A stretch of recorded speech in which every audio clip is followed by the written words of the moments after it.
Let me know when you're ready.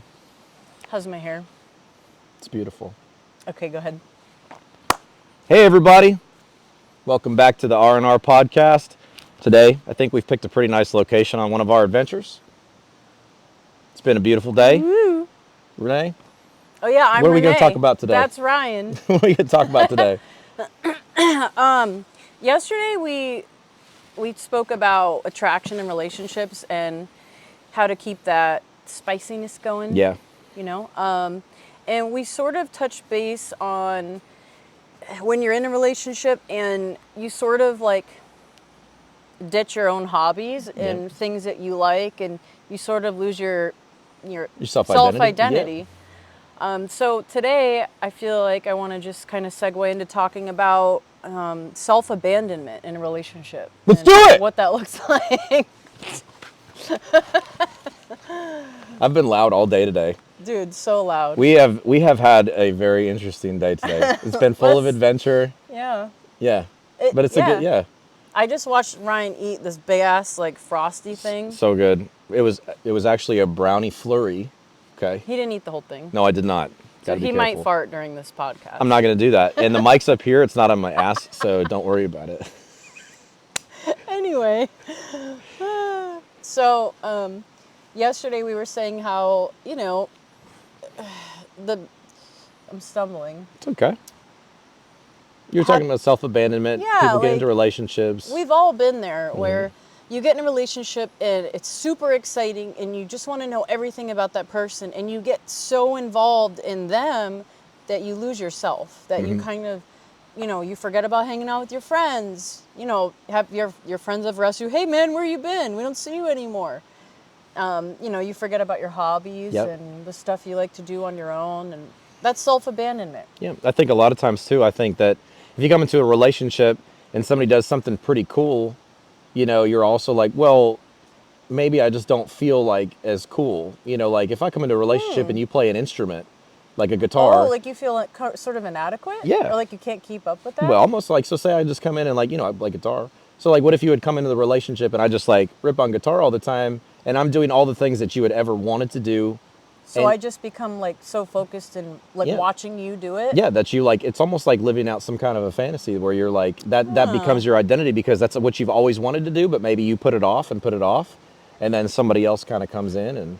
Is that kind of like parents that... A little bit. Don't have an identity? Yeah, they kind of put their dreams on their kids. They put their dreams on their kids and like make their kids like be a football star or whatever. Yeah, sure. A lot. It's kind of similar. Do you think that's so. Self-abandonment? I don't think it's self-abandonment. I think it's like projection. I think it can be a little bit of everything. I think sometimes people, they've always wanted to do something and they've literally just made every excuse in the book not to do it. I just don't have the time. I don't have the money. I don't have this. I don't have that. And then eventually over time, it just goes away and they feel like they've lost out on the opportunity. So you would consider that self-abandonment? A little, yeah, absolutely. Okay. I think some people give up because at some point maybe that person gave that up to do something for somebody that they're stuck with that they don't even want to be with, which is what we're going to talk about today.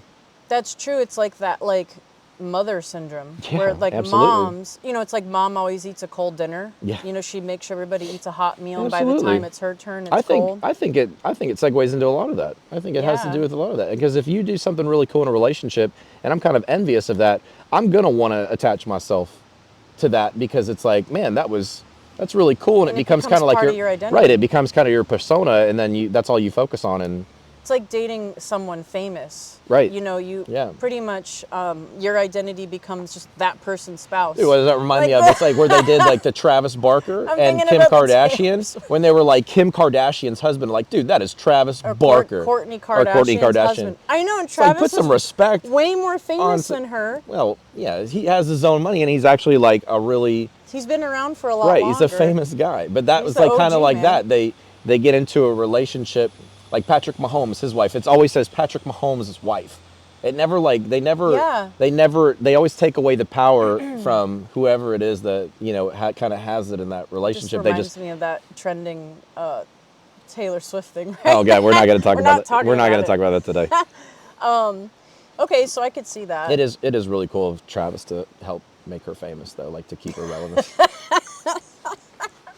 Anyway. I already know who's gonna comment. Yeah, we're on not this. doing that today. I already have We don't have a care. bunch of Swiftie fans We after don't me. even My care. God, Yeah. the cult is after me right now. She's a nice girl. I just don't give a So shit. back to Anyway, back to what you were saying about yeah, the and self abandonment. well, we were also talking about when you are in a relationship and you kind of just accept a lot of suckery in the Yeah. relationship, and there's so many shitty things or red flags, Mm-hmm. but you're afraid to leave.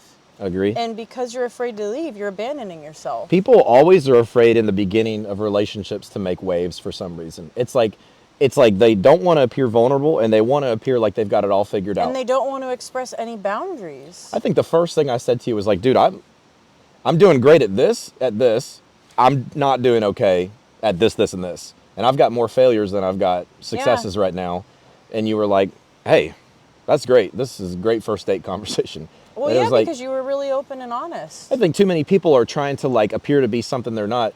The Dunning-Kruger people, they put themselves out there Well, and they're that's like, duping. yeah, Like, they're like trying to be like, oh, I do all this, and this to try to appear all this way. we could have a whole other podcast about duping. Ooh, like okay. duping in relationships. We'll write it down. We'll cover it later. Stay tuned for that one. Yeah, stay tuned. Because we've all been duped. So But back to the self abandonment. I didn't mean to cut you off, but That's okay. So we have some relatives that are like that. I do. I have relatives. They're in the boomer generation. I love that generation a lot, but there's so much dysfunction in that generation. A lot. And that generation still had that dynamic where the men were mostly the breadwinners and the women were mostly the housemakers, but they didn't really want to be. Right. But they accepted it as so. And a lot of women, they just got in this like hole, like this depression almost, where Yeah. they're too scared to get out of it. Like I've Or heard this. it's been too long. It's been too long because they don't have their own identity anymore. They It's don't just, have their own identity. They don't even know. We could ask those people what they enjoy. They would have no clue how to answer that. We're like, well, me and your uncle like to do this, and it's like, well, that's what do you like to do? What makes you happy as a human being? And 9 times out of 10, when I ask my relatives that are in that same position, they like have no idea. Well, this relative I'm referring to, she does have some hobbies, but all she does is complain about her husband. And I'm like, hey, just leave him. Oh, and I she's can't. like, I could never, I can't even imagine, Right. and it's just sad because it's like, she could be okay, but she's been with him for almost 40 years. Right. And that person constantly tells you that they wouldn't even know they would have start. no idea how to live Right. on their own. Right. They would have no idea. Right. And I've asked this person, how was it in the beginning? There were red flags in the beginning, and she ignored them. That's self-abandonment. Well, we kind of get into that argument all the time with certain people from that generation because, my grandparents, like I've been through 2 divorces and, to no fault of my own, I'm very open about those. My family was so... Like against it? Yeah, devastated. They're like, you just don't give up. I was like, number 1, I have not given up. Number 2, it's not about feeling like there's other options. It's just about there are definitely better matches. There is absolutely right. There is absolutely no reason to put my self-value and self-respect over somebody else. Well, that generation, and I don't want to talk about this too much, but they're always like, oh, I made a promise to God. It's like they abandon themselves and their own happiness for religion. That's something I hear a lot. Or they're just scared, But you never abandon yourself, though. What you actually did was committed to yourself. You left those marriages to stay in alignment with your own happiness. Right. Well, and it benefits you and your kids. That's another thing is like when you're talking about people in relationships and marriages that cheat,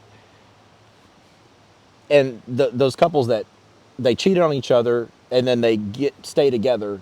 Self-abandonment blows my mind. It'll always blow my mind because they're like, oh, we'll just work it out or whatever, and then 40 years goes by. They still think about it. They still think about it. They're never going to forget about it. They'll be like, well, that one time your dad did this or whatever.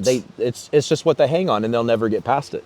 Yeah. So at that point, I think self-abandonment is a huge issue.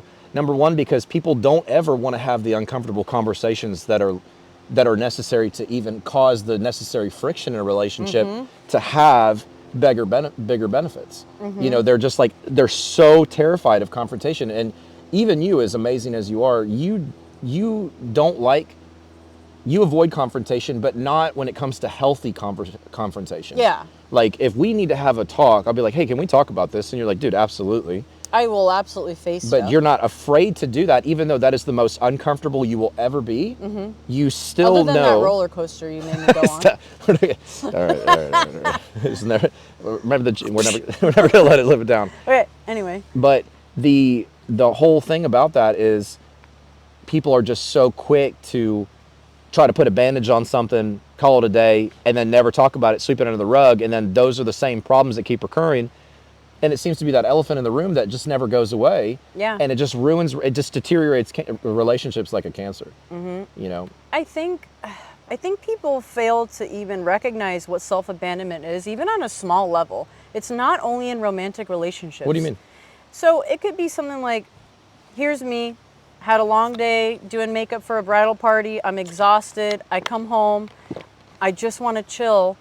I really just want to be on my couch with my dogs and be a blob. But my friends asked me to go out that night.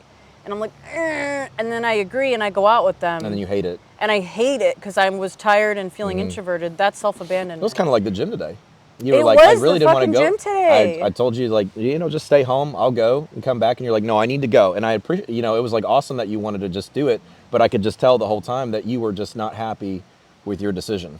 I was pissed, yeah, because I abandoned myself. And then it kind of like... And I ignored my body. Yeah, that's self-abandonment. Even little things like that on a day-to-day basis, I think people are so quick to, you know, kind of push what they want to the side. And when you do enter a relationship, like, just a silly example, let's say a guy meets a girl, I don't know, maybe he finds out she's a stripper, I don't know, dancer. And, you know, she's really hot, he's really into her physically. So he kind of bites his tongue and he's like, oh yeah, I'm okay with it. But and he's then really not. Maybe he visits her at work trying to be supportive and realizes, holy crap, I am not okay with this. It's a good example. But he tries to let it go for a while and keeps dating her, and they get closer and she falls for him more, he falls for her more.